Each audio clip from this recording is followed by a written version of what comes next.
আগামী 5 কার্য দিবসের মধ্যে বিডিআর হত্যাকাণ্ডের তদন্তে কমিটি গঠন করা হচ্ছে বলে জানিয়েছেন স্বরাষ্ট্র উপদেষ্টা লেফটেন্যান্ট জেনারেল অবসরপ্রাপ্ত জাহাঙ্গীর আলম চৌধুরী। তিনি আজ সকালে সচিবালয়ে স্বরাষ্ট্র মন্ত্রণালয়ে বিডিআর হত্যাকাণ্ড ইস্যুতে আয়োজিত এক সংবাদ সম্মেলনে এই কথা জানান। এ সময় মন্ত্রণালয়ের ঊর্ধ্বতন কর্মকর্তাগণ উপস্থিত ছিলেন। বিডিআর হত্যাকাণ্ডের ন্যায় বিচারের স্বার্থে পুনঃ তদন্তে কমিটি গঠন করার সিদ্ধান্ত নিয়েছে অন্তর্বর্তী সরকার উল্লেখ করে স্বরাষ্ট্র উপদেষ্টা বলেন, কমিটিতে অবসরপ্রাপ্ত বিচারক, সিভিল সার্ভিস, সশস্ত্র বাহিনী এবং পুলিশের অবসরপ্রাপ্ত কর্মকর্তারা থাকবেন। ফ্যাসিস্ট আওয়ামী লীগ সরকারের পতনের পর নারকীয় বিডিআর হত্যাকাণ্ডের পুনঃ তদন্তের দাবি ওঠে জানিয়ে স্বরাষ্ট্র উপদেষ্টা বলেন, এ নিয়ে হাইকোর্টে দায়ের করা রিটে তদন্ত কমিশন গঠনের নির্দেশনা দেওয়া হয়।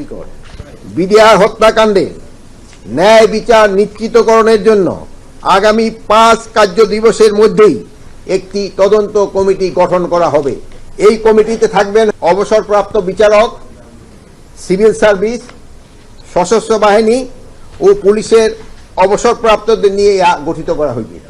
এই সদস্যের সংখ্যাটা এখনো আমরা যেহেতু নিরূপণ করি নাই, এটা 5 জন হইতে পারে, 7 জন হইতে পারে, 9 জন হইতে পারে।